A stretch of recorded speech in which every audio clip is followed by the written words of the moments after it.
বন্দে পুরুষোত্তম বন্দে পুরুষোত্তম। আমার আরাধ্য দেবতা, প্রিয় পরম দয়াল শ্রী শ্রী ঠাকুর অনুকূলচরণ রাতুল চরণে প্রণাম জানাই, আর ইষ্ট পরিবারের সকলের চরণে প্রণাম জানাই। তো সৎসঙ্গ কেন্দ্র মন্দির পাণ্ডুতে পরম পূজ্যপাদ শ্রী শ্রী অবিন্দা শুভ উদ্ঘাটন করে গেছিলেন নভেম্বর মাসের 2024-এ। প্রাতকালীন সন্ধ্যাকালীন প্রার্থনা হয়ে থাকে, ভক্তরা আসেন। তো এখানে মাসে রোববার, মাসের প্রথম রোববারে শিশুদের সৎসঙ্গ হয়, মাসের লাস্টে মায়েদের সৎসঙ্গ হয়, বৃহস্পতিবার দিন মাতৃ সম্মিলন হয়ে থাকে। আমার বাড়ি মন্দির থেকে দূর আছে, তাই মাসের শেষে মায়েদের সৎসঙ্গ আমরা রওনা দিলাম। আমার বাড়ি থেকে মেইন রোডে আসলাম, সেখানে টোটো ধরে আমার লাকি মায়ের বাড়িতে গেলাম। সেখান থেকে ওনাদের গাড়িতে আমরা সেই পাণ্ডু মন্দিরে গিয়ে পৌঁছলাম। গাড়িতে যাওয়ার জন্য বেশি টাইম লাগলো না। সেখানে গাড়িতে উঠে আমরা মালিগঞ্জ চারালি পার হয়ে তারপরে টেম্পল ঘাট হয়ে আমরা মন্দিরের পিছন দিক দিয়ে রাস্তা দিয়ে উঠে গেলাম। এই রাস্তাটা পরে হয়েছিল, আগে আমরা সামনের রাস্তা দিয়ে সিঁড়ি বেয়ে উঠতে হতো, এবং ব্রহ্মপুত্র নদীর উপরেই মন্দিরটি, খুব সুন্দর মনোরম দৃশ্য।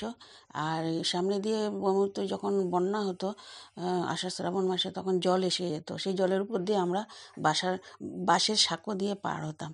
তো যখন একবার আচার্যদেবের মা এসেছিলেন, বললেন এদিক দিয়ে তো অসুবিধা, তোমরা পিছন দিকে রাস্তা বানাও।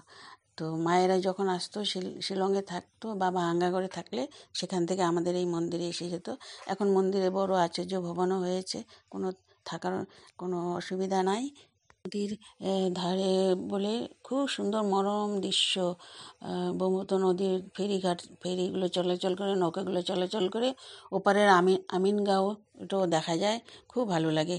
তো আপনারা ওরকমই আসতে চলে আসবেন। মনটা একদম প্রকৃতির সমারোহের মধ্যেই মন্দিরটি, চারিদিকে গাছপালা, পাখি ডেকে যাচ্ছে, খুব ভালো লাগে, মনটা শান্ত হয়ে আসে। মায়েরা সব আসলো, তো সবাই অর্ঘ্য দিল, এবং দেওয়ার পরে সবাই সময় মতো বসে গেলো। বিনতি প্রার্থনা আরম্ভ হলো, তারপরে গ্রন্থাদি পাঠ করলো সবাই। তো এরপরে নাম কীর্তন ভজন এগুলো হলো, তারপরে আলোচনা। তো ওখানে সে আলোচনাও হলো। আলোচনাতে আমরা অনেক কিছু তো জানতে পারি, আমাদের অনেক ভুল থাকে ভাবনাতে, সেই যে আলোচনা করে সেখান থেকে অনেকটা শুদ্ধ হয়ে আসে, মনটা চক্ষু শুদ্ধ হয়। তো এইরকমইভাবে আমরা ঠাকুর বাড়ির অনেক কিছু জানতে পারি, ঠাকুর সম্বন্ধেও জানতে পারি আলোচনার মাধ্যমে। তো খুব মনোরম